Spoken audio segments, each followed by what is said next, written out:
Good morning, good evening, good afternoon, wherever you find yourself. Welcome to another session of Chronicles of Darkness, Vampire the Requiem, Requiem for London. My, isn't that a mouthful? But that's not why you're here. That's not why we are here. Why are we here? Well, on the same night that Alley Cat came over to Marcus's place and passionately gave a plea, he promised her that he'd be in contact with Mr. Goodman.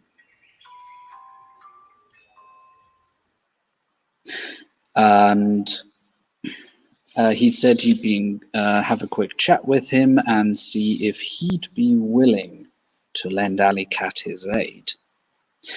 And that is the reason why Marcus Irons of the Order Dracul of Clan Ventrue has sent, at this point, slowly but surely, an old friend of his, one Julian Goodman, a text. And Julian is informed and most likely expecting his friend to show up in the next minute or so.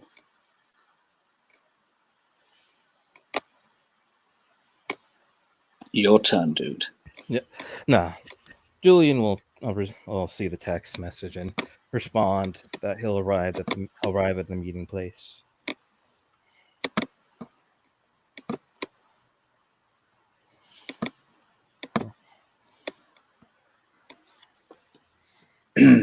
And then out of a bush, Julian hears, "Friend Enkidu, is this you?" So, it is I, Gilgamesh. How are you? "The night finds me well, thank you, friend." And he'll come out of the bushes with a dopey smile on his face. He definitely enjoyed that. There's a grin on Julian's face. You know what? I like that we've got this little inside joke of ours. It's so delightfully human.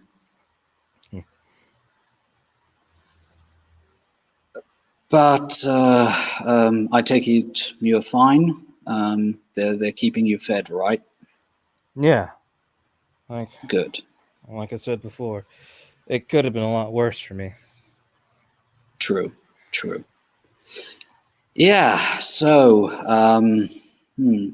yeah, the Siege of the Circus, that was quite something, eh? It was. I haven't been in such a firefight. Ooh, that must be now 8, maybe 10 years ago. Whew. Yeah. Almost reminded me of something.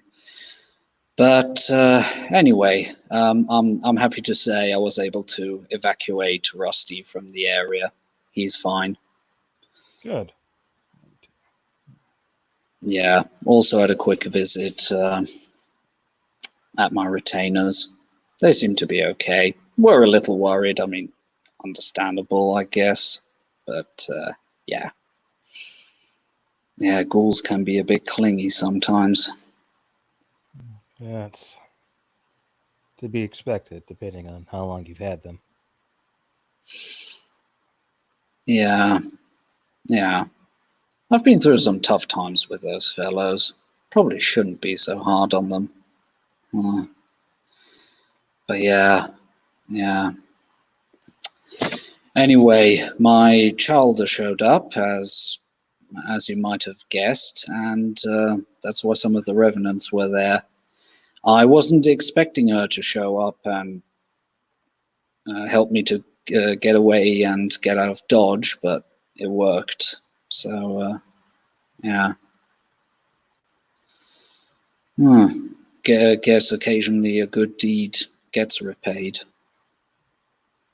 I'm surprised you followed through on it. and there's a hesitation to him, almost like he's lost some thought or maybe remembers something. And he'll state, "You're a bigger man than I was."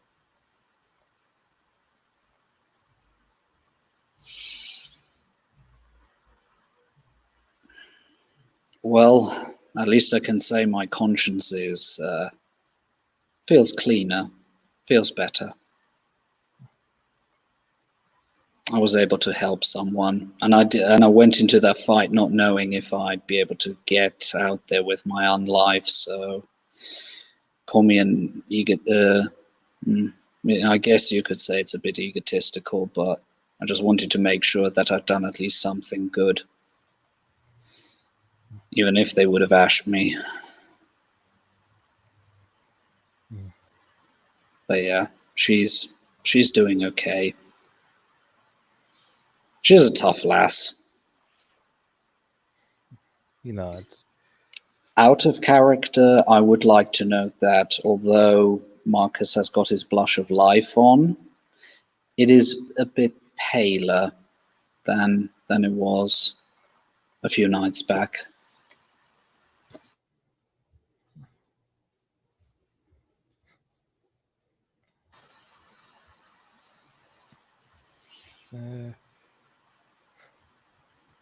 So, what exactly is happening to our ally right now? Yeah. So apparently she was having a chat with her grandsire. What the hell they were talking about, I don't know. Frankly, at this point, I don't really care. But while they were talking, it turned out that the guy whose ghoul I dominated, who gave you the information, that Invictus Ventru. Damn it! I've got his name on my tongue. The one who was also distributing the Violet, the boat. Yeah. Remember? Okay. I remember though. Was it Beckett or something related? Anyways, turns out that prick sent our ally a photo of a sire staked, and presumably went to check and didn't find her. So next thing that happens is I get a telephone call, and positively half raging, half in hysterics. So I told her to quickly swing by the Worm's Nest. She doesn't know what it is. I just said that it was one of my safe houses. Had her show up, managed to calm her down a bit, and got the information. And after we were able to formulate a plan of sorts, at least there I was able to help a bit. I asked her if I should ask you if... Oh, of course, what I've forgotten to say. So she basically also came and asked and said if I'd be willing to help her. Now, to me, I look at her as a friend, but also as an ally, and let's just say I feel obligated to help her. Not that I really would owe her anything, but she has helped me. She helped me to get out of a sticky situation. Let's just say what I was taught, or I would have understood, that would have probably entailed a bigger boon on my part, but she didn't insist on it. So let's just say I remember the people who helped me and I repay them.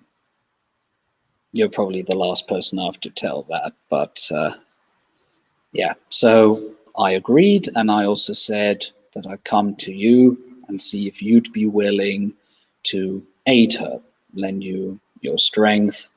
And she also commented that you maybe would like Hackett. That's the name of the bastard, sorry. that you might like to also be able to slake your revenge, since she's pretty convinced that it was Hackett who did the hit on your sister.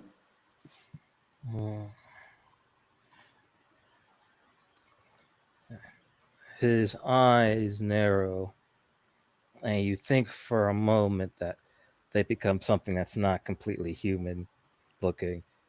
And he responds, "Well, I was going to help her anyways because she is an ally and she's done most of the legwork with this whole entire conspiracy. But that just compels me even more to be involved with this." Mind you, I made sure that, well, at the very least, she promised me that once she had the people together, she'd call them together, at which point I'll see that we actually get a proper plan together, that we see that we have got the equipment. Thankfully, I still have the assault rifle with the fiery ammunition, if you catch my drift. See that the people are equipped, because if we're going up to that guy and he behaves the way I expect him to, then most likely he'll probably have more than just 4 or 5 men around. He might be drawing on further retainers, allies. I probably shouldn't be saying this, but screw it. You're a good friend of mine. I know I can trust you. Let's just say it's very typical normally for us Ventru to have, let's say we like to project our force through our people, our money, our contacts. And one of the tactics I've seen other Ventru use is basically having a nice meat shield around them while they just slowly start picking you off, hammer you until you're done. Also, it seems to have transpired that they found out that he is using seagulls to keep a bird's eye view on the situation. So I recommended to her that maybe getting some owls, you know, the normal variety, readied up, since they're able to fly silently and shouldn't have too much of a hard time taking out the gulls. But yeah, I want to see that this raid is conducted properly and not just some Carthian mob that just gets slaughtered because they get themselves in a bottleneck or something. He nods to that. Yeah. Okay. So we'll be trying to focus the energy. So it's not as if it were just you and me. They'll be helping her, and we'll be going forward. Now, something she also mentioned a few times before is that they had flare guns. I am curious. Sorry if I'm trying to peek into the better workings of your mystery, but when you have successfully managed to rein in the beast or put a harness on it or whatever analogy you want to use, how does it react to seeing fire? It just gets mad. Mad as in I want to murder things more, or mad as in I want to run 1,000 miles away from this? Mad that someone would dare use that against it. Ah, okay. So let's say if I, for example, managed to give you a bit of cover and goddamn sparks would be flying, you could use it as extra fuel to barrel into them and do what you do best. Let's put it that way. He nods. If you need a recent example, I did get shot in that conflict with Yeah, ammunition. I was already in I heard frenzy, it. Yes. and since I'm already in control, of the beast, or at least directing it, it doesn't take control of the range since it's already out. I see. Not a bad tactic. Risky, that's for sure, but interesting. It's only risky when I don't have enough time. How much time preparation would you say, roughly, would you need to get into berserker mode? It depends. And I've done it in a moment. It's taken me nearly 2 or 3 minutes to do it sometimes. With the house situation, if I had time, I probably could have taken control. But I didn't have enough time. So, for the sake of argument, let's say 5 minutes to be on the safe side. You know, answer that. After that, how long can you do that? It's indefinite. Marcus's eyes grow quite wide, and oh yeah, I forgot to mention he's got a leather cowboy hat on, so he'll doff his hat and put it on again. Respect.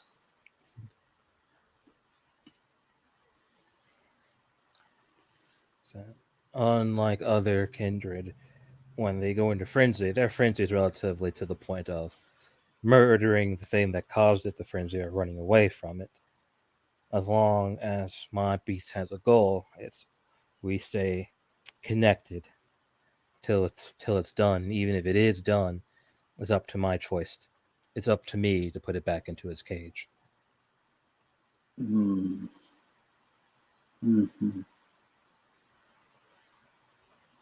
He strokes his beard thoughtfully.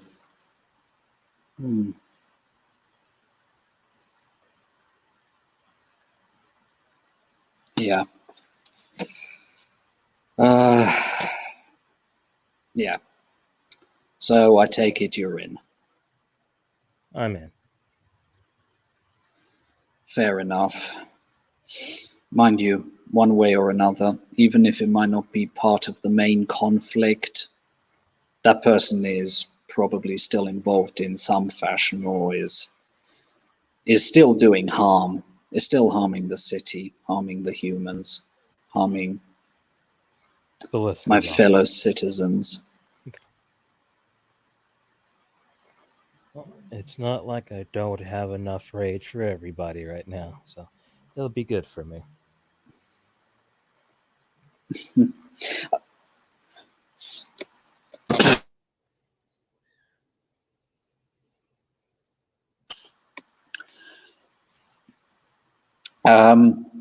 Marcus, for a moment, sort of is trying to keep a smile off, and then he just goes, I probably shouldn't find that amusing, but you can be a dead funny man, Julian.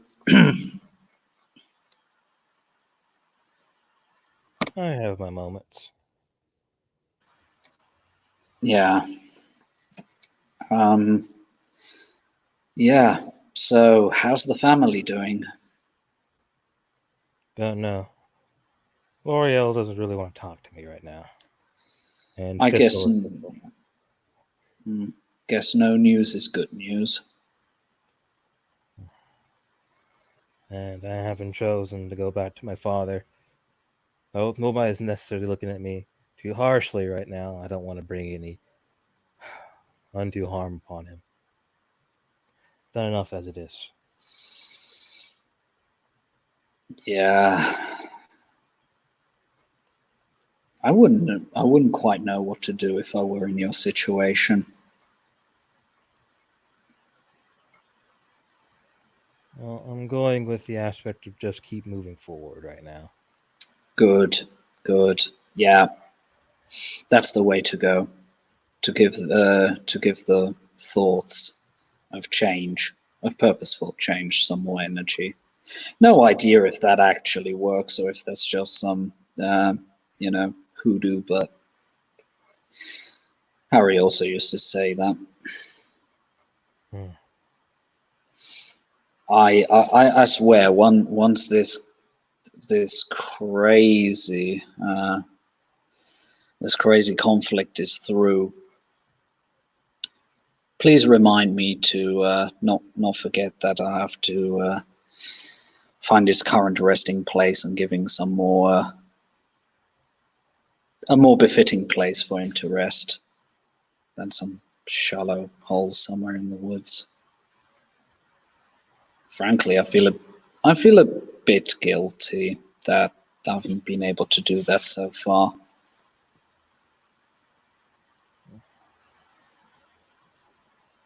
We've been busy, but I understand your pain. And then Marcus pulls himself together again, not showing much sadness. Yep, you're right. Forward and onward. Oh yeah, I'm curious. Have you got an access to any kind of laboratory or workshop? A little bit. It's small, basically, down to a desk. Down to a desk, but still being able to buy in chemicals, right? Yeah. Okay. I know it's not necessarily your forte, and he moves his hand into his inner pocket, but I still have 2.5, 2.33, not rounds, beg your pardon, but cartridges, not cartridges, sorry, magazines full of these incendiary bullets. And I took the liberty of taking one with me. I'm curious, could you give this an analysis and see what components they're using to get the fiery effect going? He'll grab it and look at it for a moment. Yep. It's an incendiary round, military class, and probably highly illegal to have on your person as a civilian.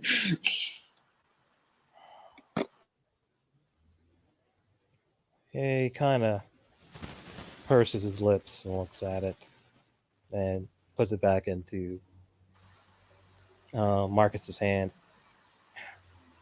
I can try, but like you said, it's not my forte. I will be waffling around, though. Thistle might know something. Thistle? Who's Thistle? That's my sire. Her actual name. Under what other name does she go, if I may ask? Is that Margaret Nim? He scratches his head. Her actual name is Lucille Thistle. Understood. Has Brisby. Sorry, her name is Brisby Nim, not Margaret. Sorry. Brisby Nim, not Margaret. Okay. Okay. So thankfully, not the two ladies who, ladies, beg your pardon, two or kindred who would like to talk to me. At least, according to Karen. No, she's a member of the Mysteries. Yeah. Okay. Yeah, I probably shouldn't forget to give those two a visit as well. But they didn't necessarily say that they were in a terrible hurry or that they were ordering me, so... okay, I think I'll leave a voice message for them, but okay, understood. Okay, at least not crossing any streams there. Good. Okay, can you tell me anything about the lady? Mannerisms, things to avoid mentioning around her, eccentricities? likes, dislikes, what can you tell me about her?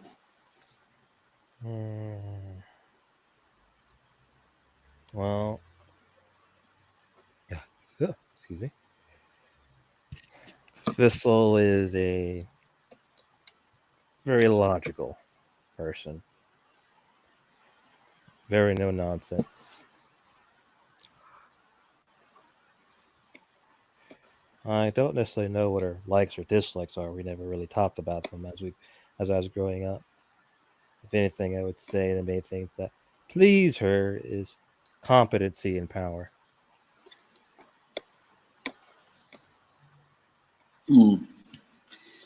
Understood. Down to brass tacks, no nonsense, wants to see results. She may not be able to help us either. She's a doctor like I am. Hmm. Hmm. Fair enough. Fair enough. I'll think about it. I'll definitely sleep on that one.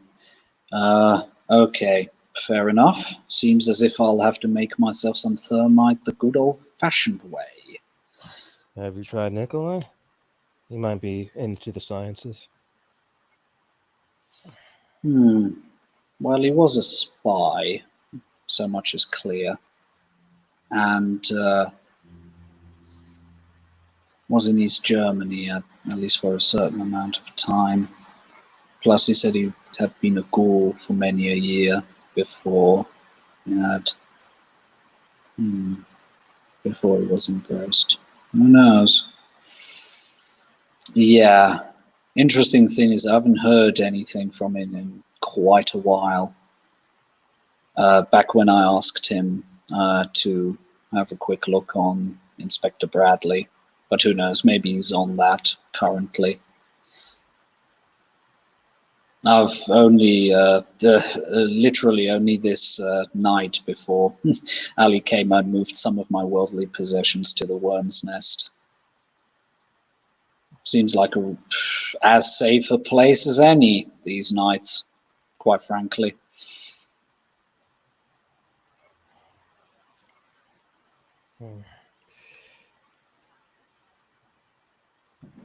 But yeah, I'll see that I give him a text. Might be a good idea. But talking about chemicals, would it be possible for you to get me a kilo or two of aluminium powder and maybe also some iron oxide 3 powder? You know, your classic rust. I can try, and I have a contact that might be able to help me get it. Yeah. I mean, there are legal ways that I could get it, but I'm trying to avoid a paper trail. And I thought a pharmaceutical company, or somebody associated, or you know what I mean. If somebody from a company gets a few kilos, it's nobody will bat an eye. It'll be expected probably. While if somebody like me or private citizen starts buying up certain powders and certain items at a certain amount, yeah, that could land me in hot water. But yeah, if you could do me a favor there, friend, I'd see that I'd be able to pay you back. I'll see what I can do. I know you can't guarantee anything, but if possible, let's just say then I could have I could let fire properly rain down on our enemies. Yeah, that would teach them to try and fuck with us.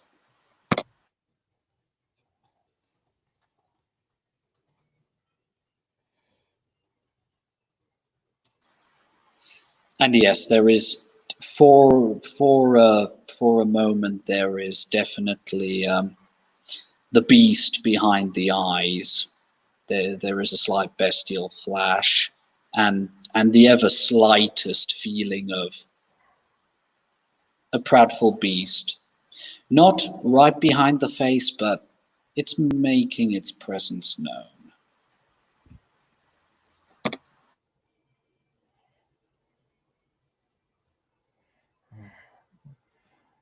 Julian takes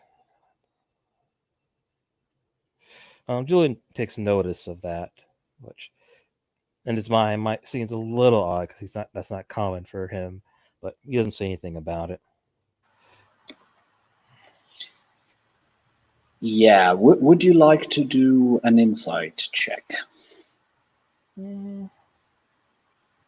I probably, well, I could. It's probably going to be a chance die for me. The interesting thing is, it's not hiding, so you can go for that. Because I don't have any empathy, and if that's a composure or resolve or wits.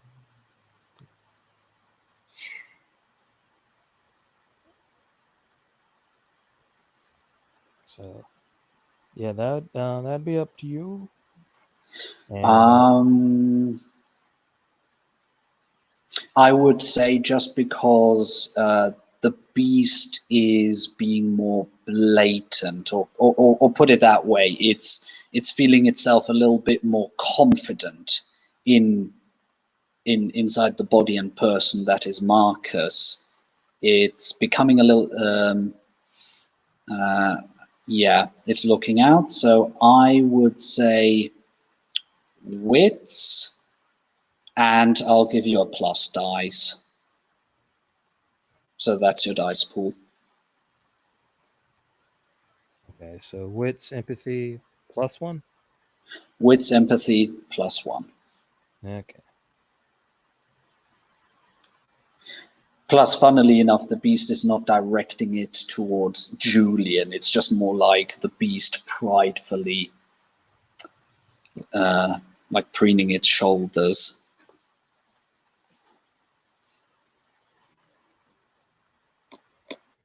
And I'll take a dramatic failure on this. So I had absolutely no idea why he's doing that. Yeah, as far as Julian's concerned, it could just be Marcus feeling a bit aggravated that his mates are being attacked and there's not being given rest, and that probably also this veteran of 45 years might just be a little bit pissed off. So for all Julian know, Marcus might just be having, the mood might just be a little annoyed or whatever. Who knows? Difficult to say.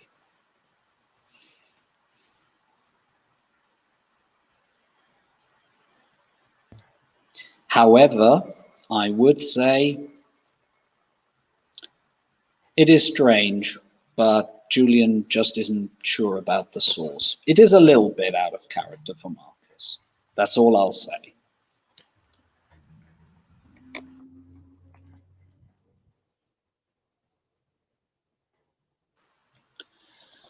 But anyways, I have to say, being able to have a chat with you, that was nice, even if I was playing,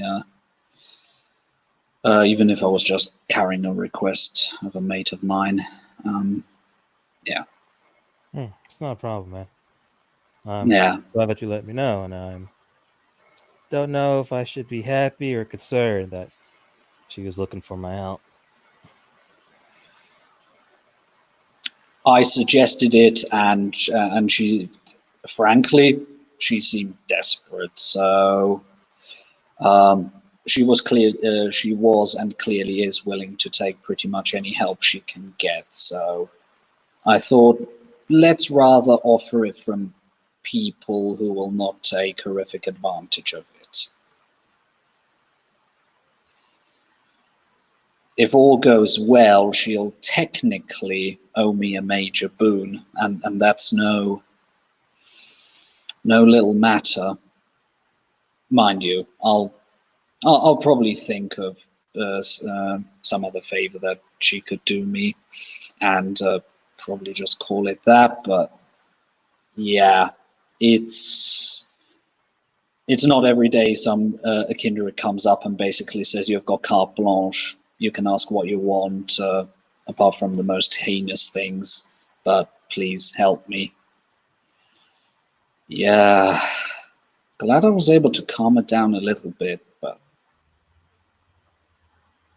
yeah.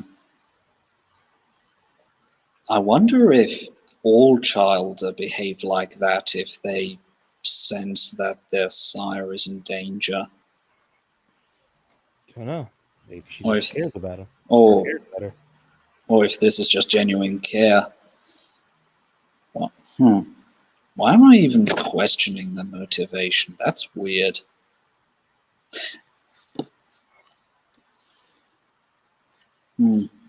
That's a bit Julian, would you say that's untypical for me?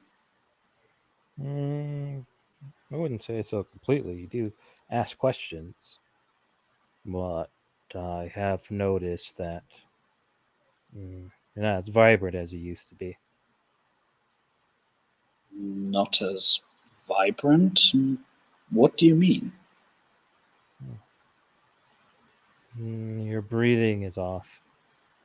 It was more natural till recently. Not saying it looks odd, but you know, I can tell.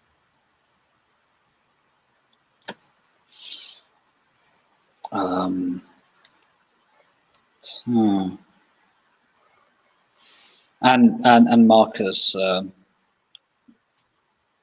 focuses on his breathing, realizes that it isn't as strong as normal breathing, that it's more flat, a bit less rhythmic. And then he starts. He produces a mirror and has a clearer look and goes, that's odd. I've got my blush of life on, but I shouldn't be looking this pale.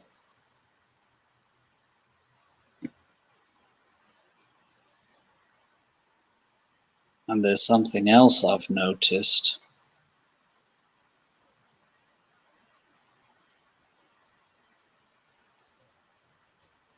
What? Of my two retainers. I used to call them my friends. Ugh, no. Get it together, Marcus.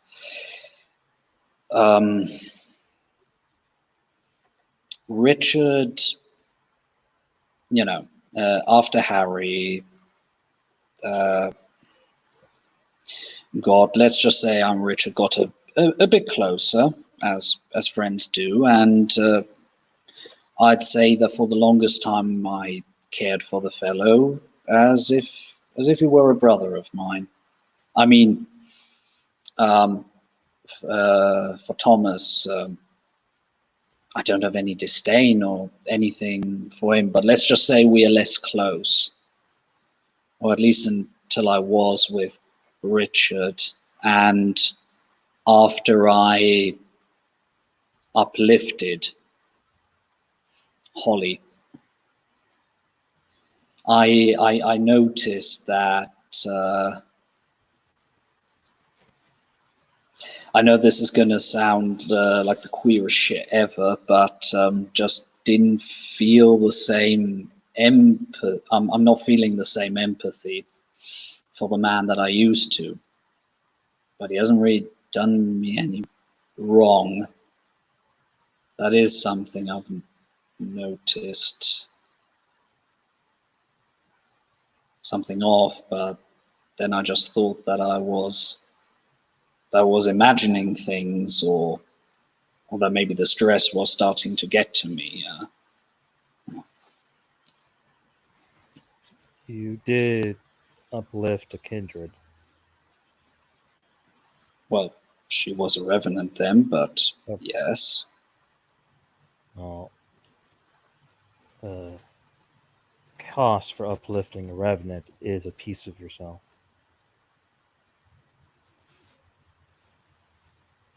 Yeah, I had to focus myself. I had to go very deep. And it felt as if I broke. Yes, yeah, you're right. I broke off a piece of myself. But I didn't do anything heinous. I It's not didn't about murder anyone. No, this is not about a heinous act. This is about solidifying the condition and the spark inside a person, which one can say is one of the most heinous acts. We are not pleasant creatures.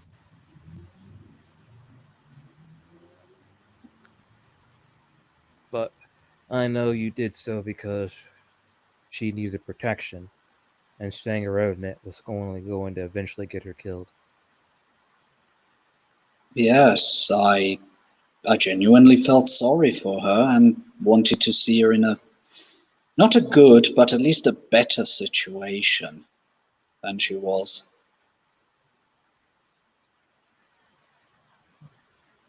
No, I understand. Oh, I wouldn't let it take you. Yeah, would not let it get to you too bad. You're a better people person than me, so gaining that feeling back into yourself shouldn't be too hard. so so it's happened. I've lost some of my humanity. You know, Huh, it's, hap- it's happened to me too.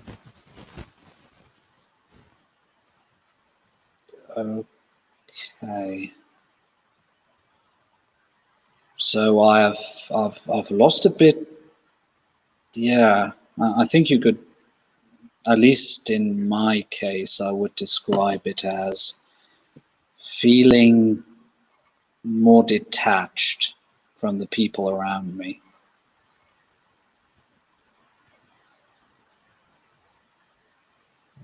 Hmm. And I hadn't even noticed. Not really. Most people don't, not unless they were really attached to their humanity. And for people like us, we're going to feel it a bit harsher than they do. Hmm. So, how do I strengthen the flame? Uh, as maybe as dismissive as it sounds, it's mainly just being with people, knowing them, feeling them, remembering not just simply that you were a person, but what it means to be a person. It should be easier for you. You can replicate breathing and possibly even sense again in comparison to everybody else. It's not just simply, quote unquote, doing good deeds and being a better person. It's more about remembering that you are a person. Hmm. Would sound as if I need to spend some more time around my human friends. So your human friends, things that you put a lot of stake into. Yeah. Yeah, I haven't been out for walks with Rusty in ages.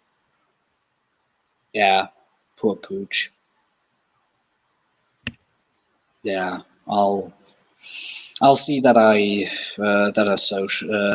that I get some socializing, that I go to my mates and acquaintances. Just okay, yeah.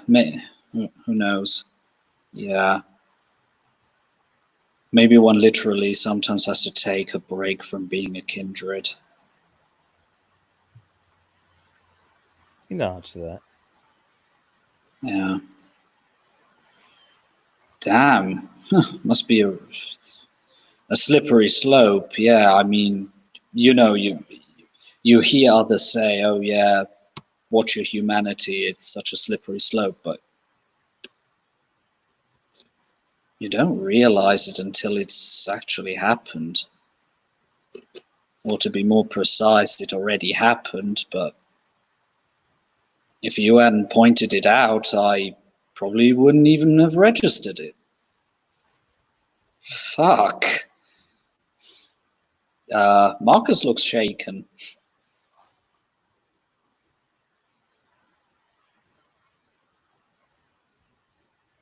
He produces a cigarette, just sits down on a stone and lights a cigarette, covers the light.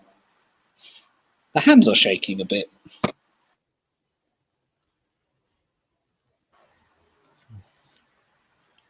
It happens to all of us eventually.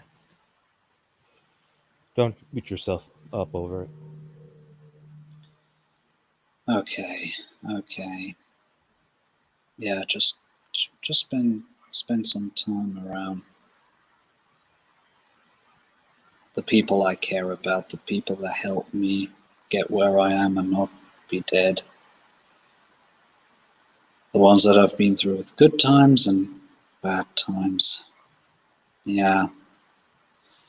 I've got, yeah. I'll have to see how Thor's MC is doing, how the boys there are doing at the Hammerhead. Yeah, I haven't hung out with them in ages. Always at the the craziest of evenings there. The odd punch up, but all in good fun. And Marcus smiles, and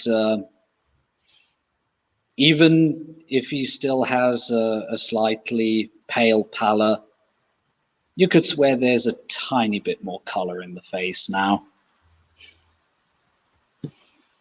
Yeah, getting drunk, drinking the other guys under the table. I mean, they never had a chance to begin with, but still.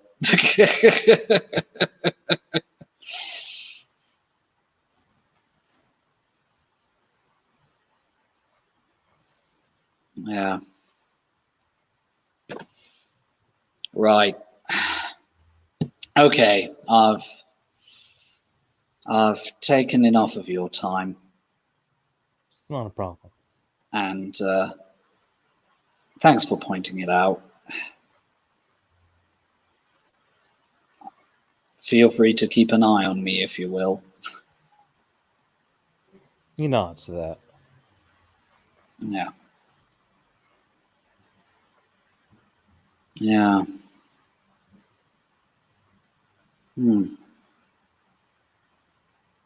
At least it's also interesting to know how aloofness feels like.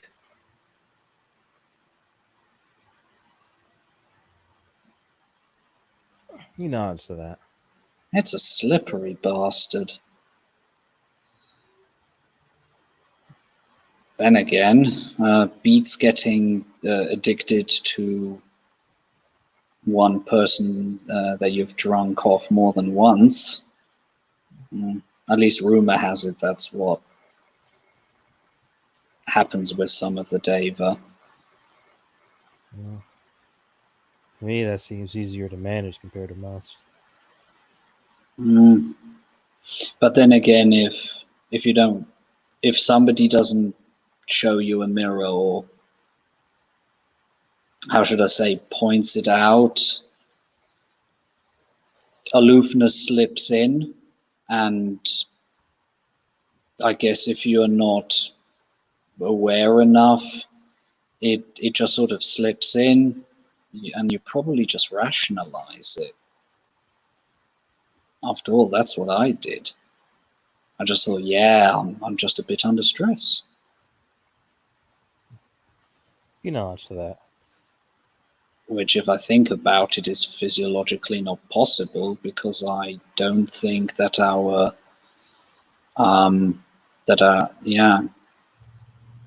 hormones actually work properly in our bodies anyway.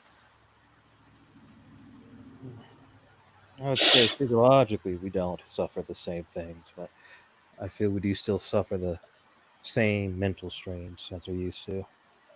Yeah, probably even a little bit more than when we were alive. I mean, let's be honest, being a kindred is not the most relaxing state in the world. I say it depends on how your life is. I'm pretty sure there's some kindred that are having the time of their life and never even think about it. Mm. I'm more meant with all the Machiavellian politicking going around, with all the questionable shit going on, the horrific acts, the kinds of supernatural stresses we are aware of. I mean, your average citizen hasn't got the foggiest idea about the things we shall not name, for example.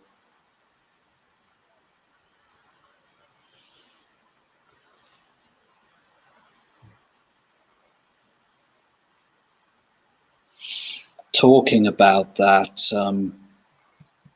after I had uplifted Holly, um, one of those dirty bastards had managed to possess a woman that had served us coffee only like half an hour before,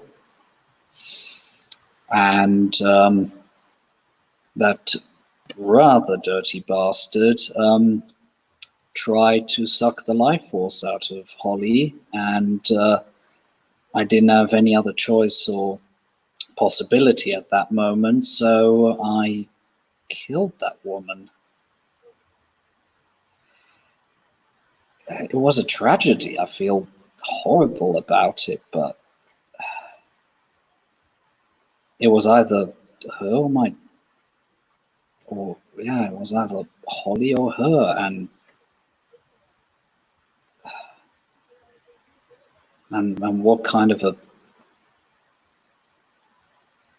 have I even got the right to say the word parent? Mm. To the point, you are her sire. Yeah, but yes, I felt, yeah, this didn't, Holly didn't feel like a stranger I had sympathy for, or, well, not a stranger, but, you know, somebody I didn't know all that well. But yeah, felt as if I was protecting my daughter. Mm.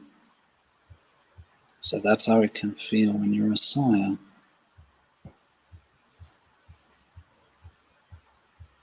Yeah.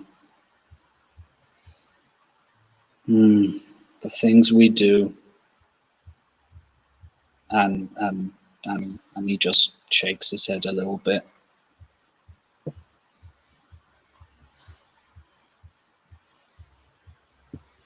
But yeah, at least I was able to chase that bastard out of her body, but the woman was dead.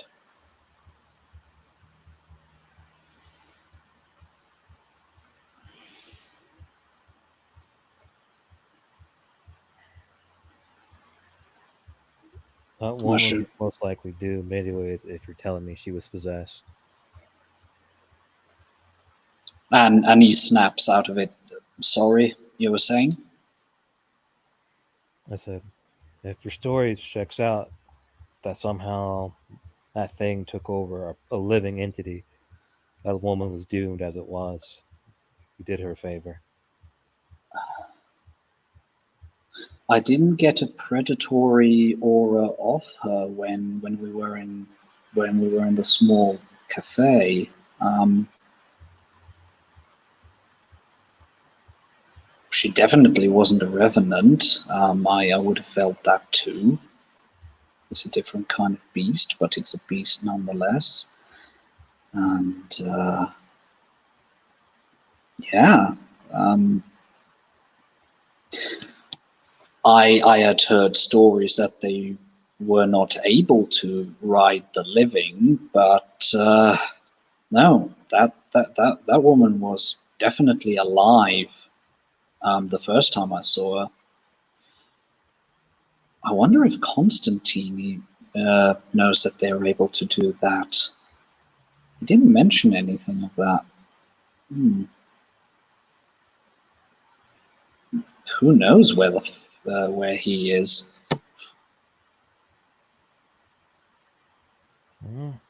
Charlie said she met him recently, so he's still in town at least. Ah, okay. Good. I don't know what role he is to play in the nights to come, but call it a hunch, call it a gut feeling, but he just might have a role to play. Hopefully it's more involved with getting rid of those goddamn flying pests than it is with politics, but what the hell do I know? Every time I think I've got it figured out, the night proves me otherwise.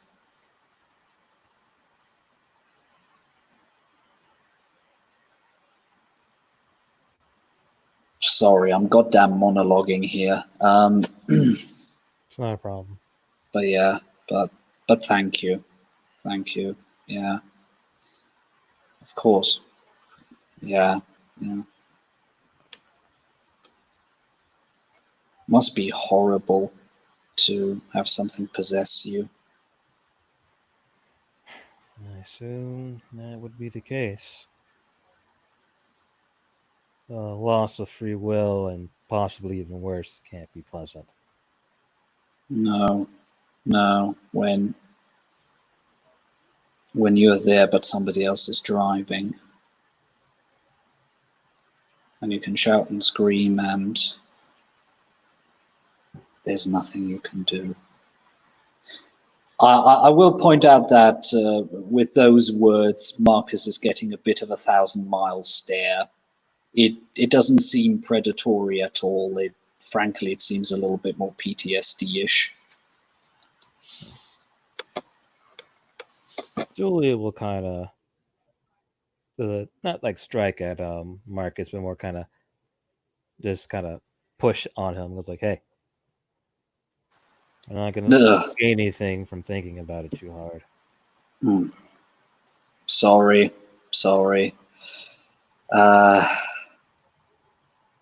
I haven't been telling it anyone else, but yeah.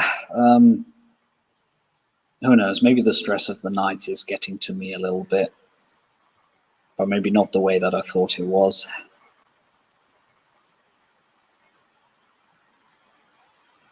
Or maybe exactly the way I was thinking. What the hell do I know?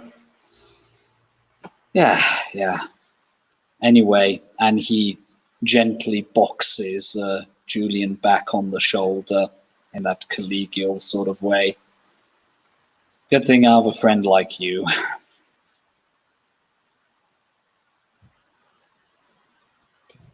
Well, that could be some use. I see he has some off smile on his face. Fancy a cigarette or a cigar? I never smoked. Yeah, maybe, yeah. If you don't mind. And he produces the second lucky strike, lights it, and while he's smoking, Marcus is obviously looking a bit more on his breathing. It's not quite back to form, but at least it's regular now.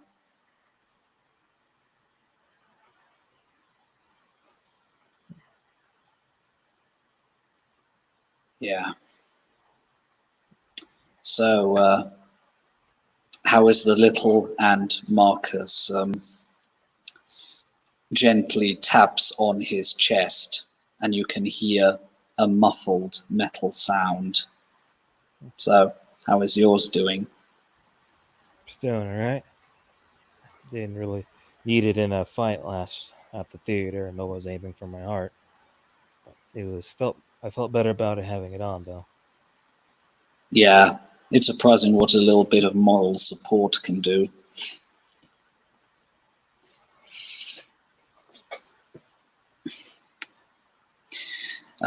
Yeah.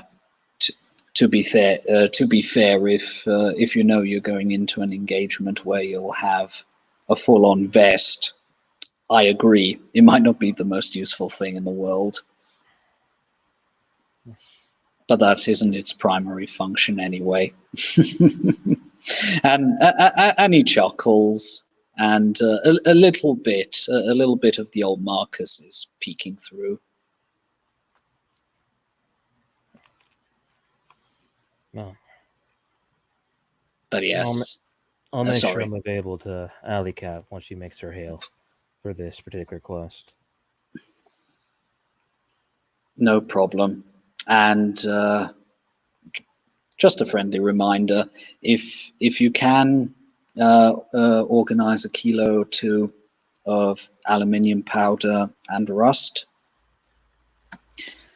that'd be awesome. You don't answer that. After all, I'm a member of the Order Dracul. Well, we've got a goddamn reputation to uphold.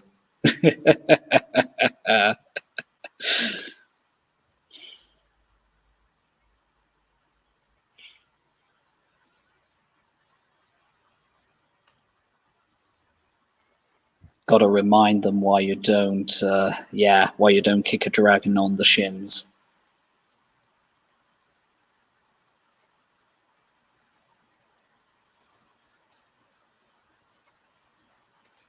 And again, another smile hits Julian's face. Yep. Anyways, and Marcus looks at his wristwatch. Make fossil. # not sponsored. Oh, it's already been an hour.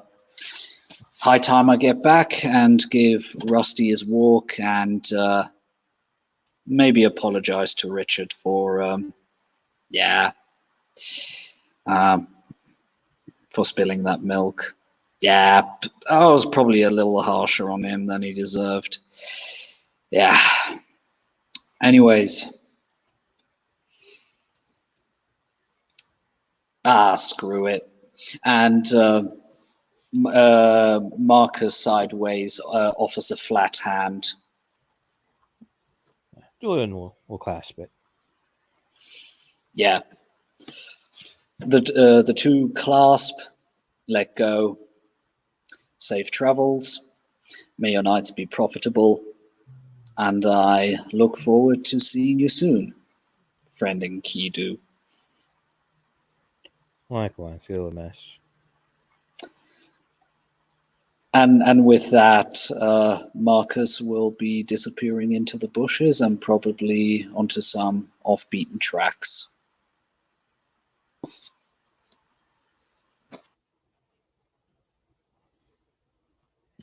And Julian would be beginning to walk back to his little hidey hole for the time being. Excellent. And with that, I would say that we can bring this session to a close. Thank you, players, for playing. Thank you, watchers, for watching. This was another session for Vampire the Requiem for London. See you next time.